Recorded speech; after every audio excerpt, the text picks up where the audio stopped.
Hi. Actually இந்த இடத்துல நான் வந்து நிற்கிறதுக்கே கொஞ்சம் பெருமையாக நினைக்கிறேன். ஏன்னா ஜீவா சார் எனக்கு ஒரு 5-6 வருஷமாக தெரியும். அஹ், அவருக்கு ஒரு ரெண்டாவது ஒரு பிள்ளை மாதிரி தான் நான். காளிகேஷம் எடுக்கும்போதே அவர் நல்ல ஒரு பழக்கம். அவர் எனக்கு ரொம்ப பிடிக்கும். இந்த ப்ராஜெக்ட்டுக்காக நிறைய சப்போர்ட்டும் பண்ணியிருக்கிறாரு. இந்த லாஸ்ட் நைட்டுங்கிறது வந்து எப்படி உருவாச்சுன்னா, ஆக்சுவலி ஒரு டீ கடையில் இருந்து நாங்கள் யோசித்த ஒரு ப்ராஜெக்ட் தான் இது. இது இந்த அளவுக்கு வருங்கிறது சத்தியமாக எங்களுக்கு தெரியாது. ஏன்னா ஸ்டார்ட் பண்ணும்போது ரொம்ப பேசிக்காக ஒரு சின்ன ஒரு படப்படப்பு எல்லாமே இருக்கும் மைண்டுக்குள்ளே. சரி, ஓகே, எப்படிடா முடிக்க போகிறோம், அந்த கவலை ரொம்ப கஷ்டமாக இருந்துச்சு. சரி, ஸ்டார்ட் பண்ணி பார்ப்போம், அதுக்கப்புறம் நடக்கிறது பார்த்துக்கலாம் அப்படிங்கிற ஒரு மைண்டு தான். அதுக்கப்புறம் தான் நான் க்ரூவை சேர்த்தேன். அப்போது என் ஸ்கூலில் படித்த ஒரு பையன் மூலமாக சஞ்சய்ங்கிற ஒரு ஒரு பையனை எனக்கு ரொம்ப பழக்கமாச்சு. அவனும் நானும் ஒரு டிஸ்கஷனில் உட்காரும்போது தான் இந்த ஸ்கிரிப்டோட டெப்த் என்னங்கிறதே நாங்கள் புரிஞ்சுக்கிட்டோம். ஓகே, அந்த ஸ்கிரிப்டில் வந்து ரொம்ப ஆழமான ஒரு கண்டென்ட் இருக்குங்கிறத அதுக்கப்புறம் அவன் சொல்லி எனக்கு புரிய வந்துச்சு. அப்போ அதை ரைட் பண்ண எனக்கு ரொம்ப பிடிச்சிருந்துச்சு. சரி, ஓகே, இது ஒரு நெக்ஸ்ட் லெவலில் கொண்டு போய் சேர்த்தரலாம், நம்ம ஸ்டார்ட் பண்ணலாடா அப்படின்னு சொல்லிட்டு, சரி இதுக்கு இன்னும் நமக்கு ஆள் பலம் தேவை இருக்குது, என்ன பண்ணலாங்கிறத யோசிச்சுட்டே இருந்தேன். அப்போதான் சிதம்பரம் அவர் எனக்கு ஒரு ஒரு படம் மூலமாக எனக்கு பழக்கமானார். ஆக்சுவலி ரொம்ப ஒரு ஃப்ரெண்ட்லி. எப்படின்னா, ஒரு 12 மணி வரை எல்லாம் பேசுவோம். ஒரு 5 மணிக்கு கால் பண்ணால் 12 மணி வரை ஸ்கிரிப்ட் டிஸ்கஷனே போகும். அப்படி ஒரு நல்ல ஒரு ஒரு பழக்கம். அதால் இந்த லாஸ்ட் நைட் உருவாச்சு. நாங்கள் 2 பேரும் நல்ல சப்போர்ட்டாக ஃபுல்லாக இருந்து ஸ்கிரிப்ட் ரைட் பண்ண ஆரம்பித்தோம். அதுக்கப்புறம் வந்து ஒவ்வொரு டீமாக ஒரு ஆர்டிஸ்ட்டாக நாங்கள் தேட ஆரம்பித்தோம். ரொம்ப கஷ்டம். ஏன்னா ஒரு இடத்துலலாம் நான் வந்து சரி எப்படா இந்த படத்தை முடிக்க போகிறேன்னு சொல்லிட்டு ரூம்லலாம் இருந்து அழுவேன். ஏன்னா படத்தை ஆரம்பிச்சிட்டோம், எப்படி காசு எங்கேருந்து வரும், எப்படி வரும் எதுவுமே தெரியாது. ஏன்னா காசெல்லாம் சேர்த்து வச்ச பைசாலாம் எதுவுமே கிடையாது. ஓகே, எல்லாம் ஒரு கனவோடு இதை ஆரம்பிச்சிட்டோம், முடிக்கணும், அந்த ஒரு கட்டாயத்துக்குள்ளே வந்துடும். அப்போது கேமராமேன் கிட்ட போய் பேசணும். பினு மாதவன், அவர் நேஷ்னல் அவார்டு வாங்கின பினு, அவர் கேமராமேன். அப்போது அவர்கிட்ட போய் வந்து பேசினோம். இப்படி ஒரு ப்ராஜெக்ட் இருக்குங்க, எனக்கு இது பண்ணி கொடுங்க. ஏன்னா எனக்கு என்ன பண்ணேன்னு தெரியலை, இந்த ப்ராஜெக்ட் எப்படியாவது வெளியே கொண்டு வரணும் அப்படின்னு சொல்லிட்டு அவர்கிட்ட போய் பேசினேன். சரி வாடா தம்பி பார்த்துக்கலாம், நம்ம படம் அப்படின்னு சொல்லிட்டாரு ஒரு வார்த்தையாக. அப்போது சரி, எனக்கு அது ஒரு ரெண்டாவது ஒரு பலம் கிடைச்ச மாதிரி நான் ஒரு ஃபீல் பண்ணேன். ஏன்னா இவங்க 2 பேருக்கு அப்புறம் எனக்கு ஒரு பெரிய ஒரு ப்ளஸ் பாயிண்ட் எனக்கு கைக்குள்ளே வந்த மாதிரி எனக்கு ஒரு ஃபீலை கிடச்சிச்சு. கை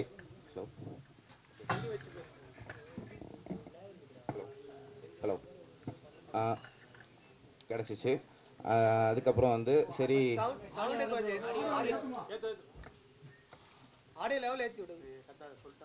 செக். ஹலோ ஹலோ கேட்குதா? ஓகே. அப்படி எனக்கு கிடச்சிச்சு. அதுக்கப்புறம் வந்து நான் ஷூட் ஸ்டார்ட் பண்ண போகும்போது ஹீரோயினிஸ் தேடுறதுக்கு ரொம்ப கஷ்டப்பட்டேன். எப்படின்னா ஒரு ஒரு ஒரு கேரக்டர்ஸை நம்ம எடுக்கும்போது அவங்களுக்கு எப்படி நம்ம ட்ரெயின் பண்ண போகிறோம். ஏன்னா எல்லாருமே நியூ ஃபேஸஸ் தான் நம்ம பண்ண போகிறோம். ஏன்னா ஆர்டிஸ்ட் பண்ணுற அளவுக்கு நம்மள்ட்ட பட்ஜெட்டும் இல்லை, என்னடா பண்ண போகிறோம் அப்படின்னு யோசிக்கும்போது சரி ஓகே நியூ ஃபேஸஸ் நம்ம எடுக்கலாம் அப்படிங்கிற ஒரு தைரியம் வந்துச்சு. அப்போது ஜானுங்கிற ஒருத்தங்கள்ட்ட பேசினேன். அவங்க இதில் லீட் பண்ணியிருக்காங்க, என் கூட பேரா பண்ணியிருக்காங்க. அப்போது ஓகே நான் பண்ணித்தாரேன், வந்து பண்ணித்தாரேன் அப்படிங்கிற மாதிரி ஒரு சொன்னாங்க. சரி ஓகே, அப்போ ஒரு ஹீரோனி கிடச்சிட்டாங்க, எனக்கு இன்னும் 3 பேர் தேவை இருக்குது, என்ன பண்ணலாம் அப்படிங்கிற ஒரு பயத்தோடவும் இது எல்லாமே இருக்குது. சரி எப்படி இதெல்லாம் எடுக்க போகிறோம் அப்படின்னு சொல்லிட்டு ஒரு பயம் இருந்துச்சு.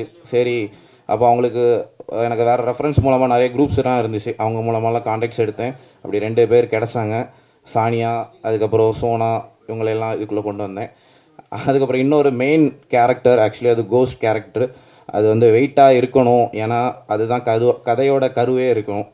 அப்போது அந்த கதைக்கு ஒரு கரு உருவாகணும்னா அந்த பொண்ணு வந்து ரொம்ப சூப்பராக இருக்கணும். ஏன்னா ரொம்ப அழகான பொண்ணாகவும் இருக்கணும், ஒரு கிராமத்து பொண்ணாகவும் இருக்கணும்.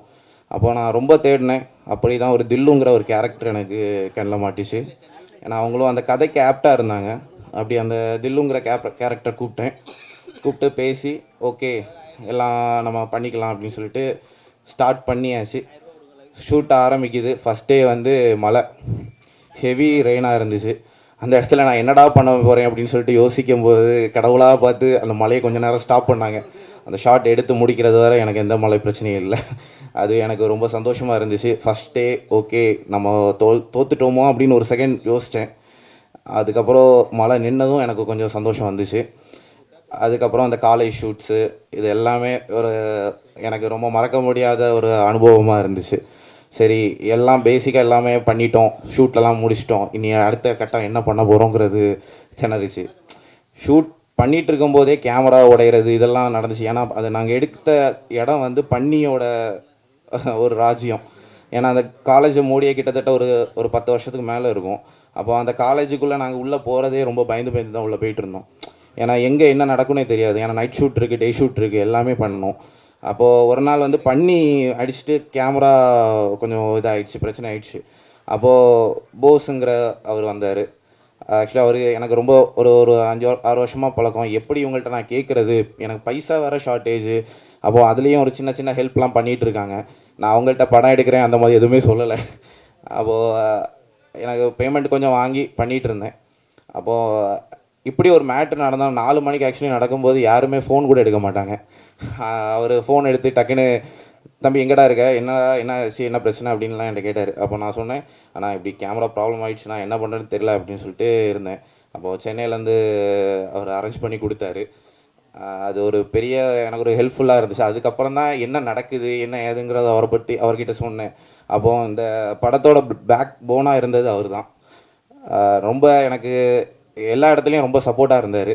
இந்த படத்தை முடித்து இவ்வளோ தூரத்துக்கு எனக்கு போஸ்டர் ரிலீஸ் வர கொண்டு வந்து சேர்த்துருக்காரு. அப்படி இந்த படம் வந்து முடிஞ்சிச்சு. இது ஒரு லாங் ஸ்டோரியாக இருந்தாலும் எங்களோட ஒரு ஹார்ட் ஒர்க் இதில் பயங்கரமாக இருக்குது. இந்த படத்தை பார்க்கும்போதே எனக்கு தெரிஞ்சிச்சு ஓகே இதில் ஒரு ஃபீல் இருக்குடா, நம்ம ஜெயிச்சிட்டோம் அப்படிங்கிற ஒரு ஃபீல் இருக்குது. கண்டிப்பாக எல்லோரும் போய் பார்க்கணும். ஏன்னா இது சமுதாயத்துக்கு ரொம்ப தேவையான ஒரு படம். ஏன்னா இது வந்து ஒரு சைல்டு அப்யூஸான ஒரு அவேர்னஸ் ஆன ஒரு படம் கூட. அதனால் கண்டிப்பாக எல்லோரும் போய் பாருங்கள். ஆக்சுவலி இங்கே இருக்கிற எல்லாருக்குமே நான் தேங்க் பண்ணணும். பேசிக்காக எங்கள் அப்பாவுக்கும் தேங்க் பண்ணணும். ஏன்னா நிறைய இடத்துல வந்து எனக்கு சரி ஓகே நான் போய் ரூமுக்குள்ளே இருக்கும்போதெல்லாம் எங்கள் அப்பா என்னென்ன பண்ணுறேன்லாம் தெரியாது. ஆனால் நான் அழுதுகிட்டு இருந்திருக்கேன் அந்த இடத்துல. அதை எங்கள் அப்பாட்ட சொல்ல மாட்டேன். ஏன்னா எங்கள் அப்பா நான் என்னையோட அதிகமாக ஃபீல் பண்ணுவார். ஏன்னா நான் தோத்துட்டே இருக்கேன், என்னடா அப்படி ஒரு ஃபீல் இருக்குது. அப்போது சரி ஓகே இந்த படத்தை முடித்ததுக்கப்புறம் எங்கள் அப்பாவுக்கு ஈடாக நான் சொன்னேன், அப்பா நான் முடிச்சிட்டேன், எல்லோரும் எனக்கு சப்போர்ட் கிடைக்குதுப்பா, கண்டிப்பாக ஜெயிப்பேன் அப்படின்னு சொல்லியிருக்கேன். கண்டிப்பாக நீங்கள்லாம் இருக்கிறீங்க, என்னை காப்பாற்றுவீங்கன்னு நம்புகிறேன். ஏன்னா எல்லா படமும் எங்கேயோ அழிஞ்சு போகுது. எனக்கு லைஃப்பில் இந்த படம் வந்து ஒரு பெஸ்ட்டாக இருக்கும் நான் நம்புகிறேன். கண்டிப்பாக சப்போர்ட் பண்ணுங்கள். சினிமா இது வந்து ஃபஸ்ட் அண்ட் ஃபார்மோஸ்ட் இந்த யூனிட்டுக்கு, இந்த ஒரு முயற்சி எடுத்துருக்கிற இந்த யூனிட்டுக்கு ஒரு மிகப்பெரிய பாராட்டுகள். எதுவுமே வந்து ஒரு புள்ளியிலேருந்து ஆரம்பிச்சாகணும். அதுக்கப்புறம் தான் டிராயிங் போட முடியும், அதுக்கப்புறம் தான் மேப் போட முடியும், அதுக்கப்புறம் தான் பில்டிங் எழுப்ப முடியும். அந்த மாதிரி ஆரம்பம் எப்பவுமே சின்னதாக இருக்குன்றதை பற்றி கவலையே படாதீங்க. அண்ட் இந்த ஒரு சின்ன ஆரம்பத்துக்கு உங்களுக்கு இவ்வளோ பேர் தோள் கொடுத்துருக்காங்கன்றதே பெரிய விஷயம். அது கண்டிப்பாக ஒரு நட்பு ரீதியில் தான் கிடைக்கும். ஏன்னா நட்புக்கு அவ்வளோ ஒரு சக்தி இருக்குது. அனதர் திங், இந்த ஸ்டூடியோ பரணி ஸ்டூடியோ எவ்வளோ வருஷம் காலம்ன்றது எனக்கு தான் தெரியும். ஏன்னா நான் இதே ஸ்டூடியோவாக இருந்தபோது சைல்டு ஆர்டிஸ்டாக பக்த துருவ மார்க்கண்டியா அதே பானுமதி அம்மா டைரக்ட் பண்ண படத்தில் இங்கே நடிச்சிருக்கேன். ஸோ உங்களுடைய இந்த படத்துக்கான இந்த ஒரு விஷயம் இந்த ஒரு ஸ்டூடியோவில் நடக்குதுங்கிறதே ரொம்ப பெரிய உங்களுக்கு கிடைச்ச ஒரு பாக்கியம். இது வேணா நீங்கள் எடுத்துருக்கிற படம் லாஸ்ட்னா தொலைந்து போன அப்படின்னு இருக்கலாம், லாஸ்ட் நைட்டாக இருக்கலாம். ஆனால் இனிமேல் உங்கள் வாழ்க்கையில் எல்லாமே நைட்டு கிடையாது, விடியல் தான். அந்த விடியலில் டான், அது சொல்ல வந்தேன். அண்ட் இன்னொரு சின்ன ரெக்வஸ்ட் உங்களுக்கு டைரக்டருக்கு, இனிமேல் மைக்கு முன்னாடி நிற்கும் பொழுதும் பப்ளிக் அட்ரஸ் பண்ணும்பொழுதும் அந்த நெகட்டிவ் வார்த்தைகளோ, கஷ்டப்பட்டேன், எனக்கு தோல்வி வந்தது, அதை இனிமேல் சொல்லவே சொல்லாதீங்க. ஏன்னா நாமெல்லாம் நம்புகிற அந்த கடவுள் மேலே இருந்துக்கிட்டு எல்லாத்துக்கும் ஆசீர்வாதம் கொடுக்காங்கன்னு சொல்லுவாங்க. அவங்க நம்ம என்ன சொன்னாலும் அப்படியே ஆகட்டும்பாங்களாம். ஸோ நம்ம தோல்விங்கிற வார்த்தை இனிமேல் இன்னிலேருந்து தயவுசெஞ்சு நீங்கள் யூஸ் பண்ணாதீங்க. வெற்றி மட்டும்தான் உங்கள் வாழ்க்கையில் முக்கியமானதாக இருக்கணும். அண்டு படங்களில் சிறு படங்கள், சீரியல்களில் சிறு சீரியல்கள் அப்படி எதுவுமே கிடையாது சார். கண்டென்ட் தான் ஹீரோ, கண்டென்ட் தான் பட்ஜெட், கண்டென்ட் தான் ஆடியன்ஸை வர வைக்கும். அது வந்ததுக்கப்புறம் அதை நிறுத்துறதுக்கு யார் பர்ஃபார்ம் பண்ணியிருக்காங்கிறத ரொம்ப முக்கியம். இன்றைக்கி நீங்கள் சொல்கிற சிவகார்த்திகேயன் சார் ஒரு டிவி இதில் நிகழ்ச்சியில் காம்பேயராகவும் சின்ன ஒரு காமெடி பண்ணவராகவும் கலக்கப்போவதி அவர் மாதிரி இதில் எவ்வளோ சின்ன சின்ன வேஷங்கள்லாம் பண்ணியிருக்காரு. அவருக்கு அந்த ஒரு சின்ன விஷயங்கள் ஆரம்பிச்சதுனால தான் இன்றைக்கி இந்த லெவலில் போயிருக்காரு. அந்த மாதிரி தான் சிறு விஷயங்கள் அப்படின்னு எதுவுமே கிடையாதுங்க. ஸோ இந்த படம் முக்கியமாக அன்புசெல்வன் சாருக்கு என்னுடைய மிகப்பெரிய நன்றி. ஏன்னா தமிழ் சினிமா கொரோனாவுக்கு பிறகு வேறு ஒரு மறுஜன்மம் தான் எடுத்திருக்கு. நம்மளாமே மறுஜன்மம் எடுக்கும்போது சினிமா மறுஜன்மம் எடுக்காமல் இருக்குமா? அப்படி எடுக்கும் பொழுது காலத்துக்கு ஏற்ற அந்த மாற்றங்களில் இதே ஒரு 1/2 கிலோமீட்டர் தாண்டிங்கன்னா ஏவிஎம் இருக்குது. பேர்பட்ட ஏவிஎம்முக்கு ஒரு தேசிய விருது வாங்கி கொடுத்ததே ஒரு பட்ஜெட் படம் தான். அதுக்கு பேர் தான் சம்சாரம் மின்சாரம். ஸோ என்றைக்குமே பட்ஜெட் படங்களோ சிறு இன்வெஸ்ட்மெண்ட் உள்ள படங்களோ ரொம்ப வரவேற்கணும். அதுக்கு இவ்வளோ ஊடகத்துறை இன்னைக்கு வந்து சப்போர்ட் பண்ணுறதுக்கு உங்கள் எல்லாருக்கும் இவங்க சார்பில் நன்றி தெரிவிச்சுக்கிறேன். இந்த படம் வெற்றி அடைய எல்லாம் வல்ல இறைவனை வேண்டிக் கொண்டு நன்றி பெறுகிறேன். தேங்க்யூ. வணக்கம். வந்திருக்க மீடியா நண்பர் அவர்களுக்கும் மேடையில் காணியவர்கள் என்னுடைய பணிவான வணக்கத்தை தெரிவிச்சுக்கிறேன். படம் எடுத்தால் அழுதுதான் ஆகணும். தம்பி சோன்னு சொன்னாப்புல அது அந்த காலத்தில் எம்ஜிஆர் காலத்தில் படம் எடுத்தாலும் அழுதுட்டு தான் படம் எடுத்துட்டாங்க. யாரும் சந்தோஷமாக படம் எடுக்கலை. அதை சோனுக்கு சொல்லிக்கிறேன். சினிமாங்கிறது கஷ்டப்பட்டு தான் ஜெயிக்க முடியும். கஷ்டப்படாமல் எதுவுமே கிடைக்காது. ரஜினியா சொன்ன மாரி எதுவுமே கஷ்டப்படாமல் எந்த சூழ்நிலையும் கிடைக்காது. கஷ்டப்பட்டு தான் வரணும். அது சினிமா எடுத்தால் A to Z தெரிஞ்சு தான் வரணும். தம்பி சொன்னாப்புல ஏகப்பட்ட கஷ்டத்தை நானும் ஒரு படம் எடுத்தேன். நம்ம வீட்டு படத்துலேயே சாப்பிடுவான், நம்ம வீட்டு படத்துலேயே ரூம் போடுவான், நம்ம ரூம் படத்துலேயே சீட் ஆடுவான், நம்ம ரூம்லேயே சுற்றி வருவான். ஆனால் ஒழுங்காக ஷூட்டிங் பண்ண மாட்டான். எல்லாமே சுற்றி வந்துட்டு இந்த படம் வெளியே வராதும்மா, உப்மாக்கு மேனியும்மா அப்படின்னு இவங்களே சொல்லுவான். ஏன்னா என் படத்துலேயே நடந்த இதில் சொல்லி அதுக்கப்புறம் எல்லாம் ரூம் போட்டு எல்லாரையும் அடித்து கூப்பிட்டு சொல்லி அமிச்சேன். நாங்கள் ப்ரொடியூசர் பணம் போட்டு படம் எடுத்தால் நீங்கள் வேலை செஞ்சு சம்பளம் வாங்கிட்டு ஒழுங்காக வேலை சொல்லணும், இல்லை தெரியாமல் பண்ணி சொல்லி கேட்க நகர் அரசாங்கம் போலீஸ் கம்ப்ளைண்ட் கொடுத்து என் மனைவி தான் ப்ரொடியூசரு கம்ப்ளைண்ட் கொடுத்து அதுக்கப்புறம் எல்லாம் மன்னிப்பு கேட்டு போனாங்க. ஏன்னா ஒரு ப்ரொடியூசர் இல்லைன்னா சினிமா இல்லை, ஒன்றுமே இல்லை, யாருமே கிடையாது. எவ்வளோ நாளைக்கு மக்கள்கிட்ட போய் பேட்டி எடுத்து ஓட்ட முடியும்? அந்த சினிமா ஒன்றை மட்டும் நேசிங்க.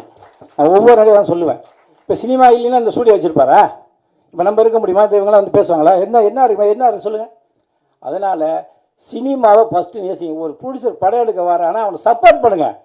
நீங்கள் 10 ரூபா சாப்பிடுங்க. சொல்லுவாங்களே தேன் எடுக்கிறோம் போகிறோம் எனக்கு இருக்க மாட்டான். நீங்கள் 10 ரூபா சாப்பிடுங்க, ஆனால் அவன் துரோகம் பண்ணாதீங்க. எல்லாத்துலையும் கமிஷனு எல்லாமே. அந்த பையன் சொல்கிறாப்புல இப்போ இந்த படத்தை யார் ரிலீஸ் பண்ண முடியும்? இப்போ நாங்கள் தான் சப்போர்ட் பண்ணோம். எங்கேயோ ஏதோ எப்படியோ பண்ணி படத்தை முடிச்சு இப்போ எங்கள் சங்கத்துக்கு வரும்போது நாங்கள் தான் சப்போர்ட் பண்ணோம்.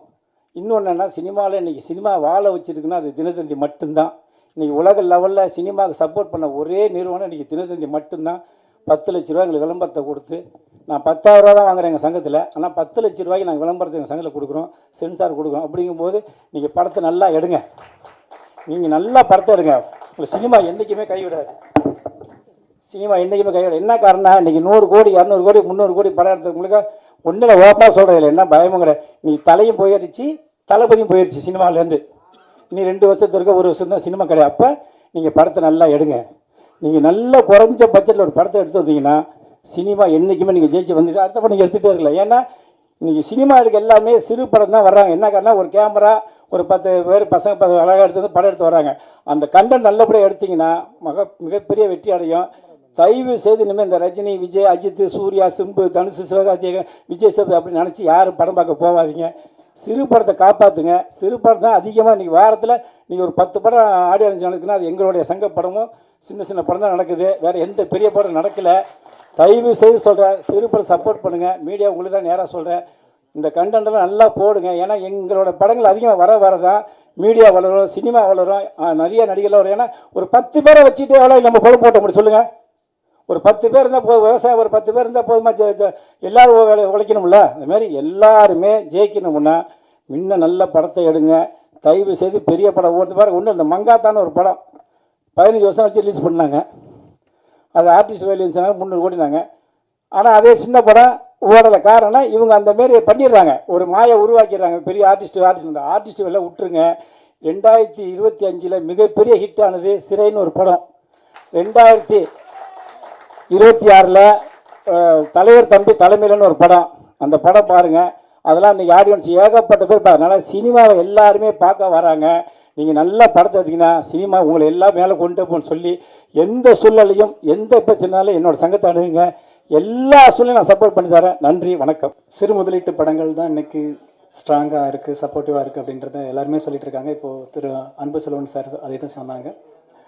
ரீசெண்ட்லி நம்ம பார்த்துட்டு இருக்கோம், ஒரு 10 crore எடுக்கப்படுற படங்கள் தான் பெருசாக ரெவன்யூ ஆட் பண்ணுது. பெரிய படங்களுக்கு நிறைய சேலஞ்சஸ் இருக்குது அப்படின்றது. ஸோ அந்த வகையில் இந்த படம் ஆட் ஆகிருக்கு.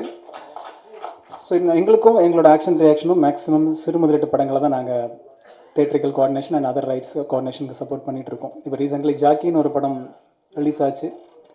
ஃபஸ்ட் வீக்கில் அவங்களால குறிப்பிட்ட தேட்டர்ஸை அட்டென்ட் பண்ண முடியல. எங்ககிட்ட சப்போர்ட் கேட்டு நாங்கள் சப்போர்ட் பண்ணி இப்போது தமிழ்நாடு முழுக்க செகண்ட் வீக்கில் நல்லபடியாக ரன் ஆகி தேர்ட் வீக்குக்கும் நாங்கள் எக்ஸ்டென்ஷன் பண்ணியிருக்கோம். ஸோ ஹாப்பியாக ஷேர் பண்ணிக்கிறேன். ஏன்னா தரமான கண்டென்ட் வந்து எப்போவுமே தோற்றக்கூடாது அப்படின்றதுல நம்ம ஒவ்வொருத்தருக்கும், சினிமாவில் இருக்கிற ஒவ்வொருத்தருக்கும் ரெஸ்பான்சிபிலிட்டி இருந்தால் மட்டும்தான் சினிமா ஹெல்த்தியாக இருக்கும் அப்படின்றத நான் நம்புகிறேன்.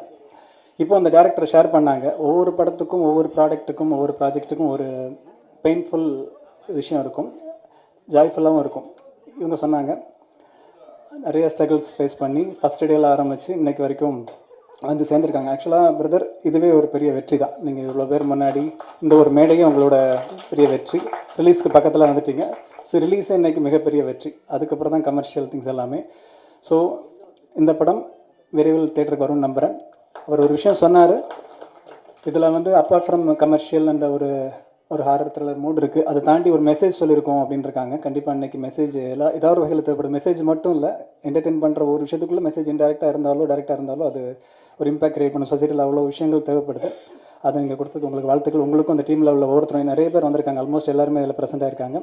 எல்லாரோட முயற்சிக்கும் வாழ்த்துக்கள். நேஷனல் அவார்டு வின்னர் ஒருத்தங்க அந்த படத்தில் டிஓபி ஒர்க் பண்ணியிருக்காங்க. அது ஒரு ப்ரௌட் திங். ஃபைனலி இந்த ஒரு சிறு முதலீட்டு படம் அப்படின்றத தாண்டி இதுக்கு இன்றைக்கி இண்டஸ்ட்ரியில் ஆக்டிவாக இருக்கிறவங்க, ஒரு பிரபலமாக இருக்கிற முக்கியமானவங்க, ஆளுமைகள் இந்த மேடையில் இருக்காங்க. Madhuvanti ma'am, குல்ஸ்வரி sir, Sureswar sir, இவங்க எல்லாருமே நம்ம இண்டஸ்ட்ரியில் பல வருஷங்களாக பார்த்துட்ருக்கோம். பல ஆஸ்பெக்டில் அவங்க வந்து இது என்கரேஜ் பண்ணுறது ரொம்ப சந்தோஷம். சிறு முதலீட்டு தயாரிப்பாளர் சங்கம் வந்து எப்போவுமே பேரில் மட்டும் இல்லாமல் செயல்லையும் இருந்துகிட்டு இருக்குன்றது எல்லாருக்குமே தெரியும். அவங்க எப்போவுமே சார் வந்து போல்டாக அதை தெரிவிச்சிட்ருக்காங்க. எல்லாருக்கும் நன்றி. எல்லாத்துக்கும் என் முதல் கண் வணக்கத்தை நான் தெரிவித்துக் கொள்கிறேன். அதாவது இந்த படத்தில் இன்னொரு விஷயம் சொல்லணும். இந்த படத்தில் நான் நடிக்கிறதுக்கு முக்கியமான காரணம் ஆனால் நம்ம போஸ் அண்ணன் தான். அவர் மூலமாக தான் இந்த படத்தில் எனக்கு ஒரு வாய்ப்பு கிடச்சிது. அதுக்கு முன்னாடி நான் ஜெயிலரில் பண்ணியிருந்தேன், கடைசி உள்ள பொருளில் வில்லன் ரோல் பண்ணியிருந்தேன். இது எனக்கு 2வது மேடை, இந்த ப்ரெஸ் மீட்டு. இந்த மேடை வந்து எவ்வளோ சக்தியாக இந்த மேடைன்னு நான் ப்ரெஸ் ரிப்போர்ட்டில் ப்ரெஸ் மீட்டில் ஏறும்போது உணர்ந்தேன். அதில் கொஞ்சம் எமோஷனாக பேசியிருப்பேன், உங்களுக்கே எல்லாத்துக்கும் தெரியும். இது எனக்கு 2வது மேடை. இந்த இடத்துல நான் சோனு பிரதர் அவர் மூலமாக எனக்கு காண்டாக்ட் ஆகிறாரு டைரக்டர். அப்புறம் என்கிட்ட கேட்குறாரு, இப்படி ஒரு ரோல் பண்ண முடியுமா அப்படின்னு. நானும் இதே கடைசி உலக போரில் இந்த ஜெயிலர் படத்தில் இதே மாதிரி கஷ்டப்பட்டு அவர் எப்படி இப்போ அழுது வந்திருக்கார், அதே மாதிரி நிறைய இடத்த நாம் கடந்து தான் வந்திருக்கோம். அப்போ அந்த இடத்துல வந்து என்கிட்ட அவர் எப்படி அப்ரோச் பண்ணணும்னு தெரியல. ஏன்னா இதில் பண்ணுவாரா, நம்ம கேட்குறோம் பண்ணுவாரா அப்படின்னு சொல்லிட்டு என்கிட்ட அப்ரோச் பண்ணுறாரு. நான் உடனே சொன்னேன், ப்ரோ நானும் உங்களை மாதிரி தான் ப்ரோ வந்திருக்கேன், கஷ்டப்பட்டு தான் வந்திருக்கேன், எனக்கும் தெரியும், அதனால் அந்த வழி என்னால் உணர முடியும், அதனால் நீங்கள் பண்ணுங்கள், நான் என்னால் முடிஞ்ச பெஸ்ட்டை நான் பண்ணுறேன் அப்படின்னு சொல்லிட்டு அவர் சொன்ன கேரக்டருக்கு நம்ம பண்ணியிருக்கோம். அது மட்டும் இல்லை, இதில் அந்த வினு மாதவன் சார் அந்த கேமராமேன் அவரையும் நல்லா நம்ம பாராட்டணும். ஏன்னா அவர் நேஷனல் அவார்டு வாங்கியிருக்காரு எனக்கு தெரியாது. பட் என்னென்னா ஒரு ஷாட் நாங்கள் எடுக்க போயிருக்கோம். 2 days அந்த ஷாட்டை முடிக்கணும். எல்லா செட்டப்பும் இருக்குது. மழை பெஞ்சிட்டே இருக்குது. மழை ஹெவியாக பெஞ்சிட்டே இருக்குது. லைட்டாக விடும், டக்குனு பெய்யும். அப்படி அந்த இதில் எப்படிலாம் அந்த ஷாட்டை முடிக்கணும். ஆர்டிஸ்ட் இருக்காங்க, எல்லாரும் இருக்காங்க, எடுக்கணும். யாரும் எதை பற்றி கவலைப்படல. ஆர்டிஸ்ட் அவ்வளோ நாங்கள் இருக்க சார்னு சொல்லிட்டு இறங்கியாச்சு களத்தில். அது எல்லாருமே இருக்கிறாங்க. இதில் ஒர்க் பண்ண ஆர்டிஸ்ட் அந்த எல்லாருமே இருக்காங்க. கேமராமேனும் இன்னும் ஒன்று முக்கியமான விஷயம், அது ஒரு சிங்கிள் ஷாட். அது கண்டினியூவாக போயிட்டே இருக்கும்.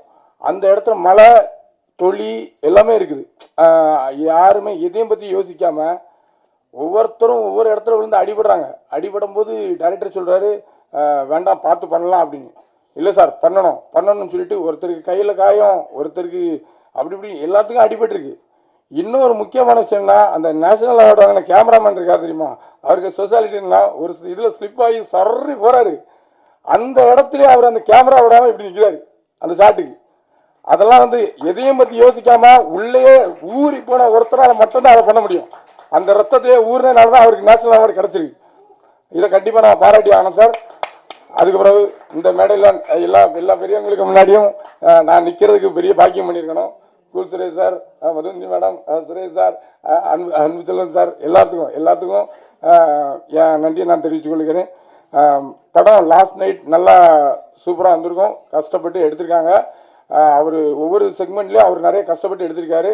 இன்னைக்கு இங்கேயும் நிறைய பேர் நம்ம போராடிட்டு தான் இருக்கோம். எப்படியாவது வரணும், ஏதாவது ஒரு கிரிப்பு கிடைக்காதா, நம்மளுக்கு யாராவது கை தர மாட்டாங்களா. இன்னைக்கு எனக்கு கடைசி உலக போரில் என்ன அறிமுகப்படுத்தினது இபாப் தமிழா சார். இந்த இடத்த பிரஸ் மீட்டில் அறிமுகப்படுத்தினார். நான் கடைசி உலக போர் அதில் நான் மெயின் வில்லனாக பண்ணியிருந்தேன். அதில் என்ன அறிமுகப்படுத்தினது இபாப் தமிழா சார். நான் ஒரு ஜூனியர் ஆர்டிஸ்டாக போனேன். என்ன அவர் தேர்ந்தெடுத்து இந்த இடத்துக்கு என்னை கொண்டு வந்தார். அது மாதிரி இன்னைக்கு இவரும் ஒரு இளம் டைரக்டர் வளர்ந்து வரணும்னு நினைக்கிறாரு. முடிஞ்ச அளவு நம்மளால சப்போர்ட் பண்ணி யாராவது ஒரு 10 பேர் நல்லா வரணும். அதுக்காக கண்டிப்பா எல்லாரும் இருக்கிறவங்க ஒன்று இல்லைன்னா ஒன்று அடுத்த வாய்ப்புகள் கிடைக்கும். ஆனா இல்லாதவங்களுக்கு ஒரு வாய்ப்புல அவங்க நசிக்கிடுவாங்க. அதனால நம்மளால முடிஞ்ச சப்போர்ட்டை கொடுப்போம். ஒருத்தங்க வந்தா அது கடவுள் நமக்கு ஒரு அனுகிரகம் தருவாரு. அதனால நல்லா ஒரு சப்போர்ட் பண்ணுங்க.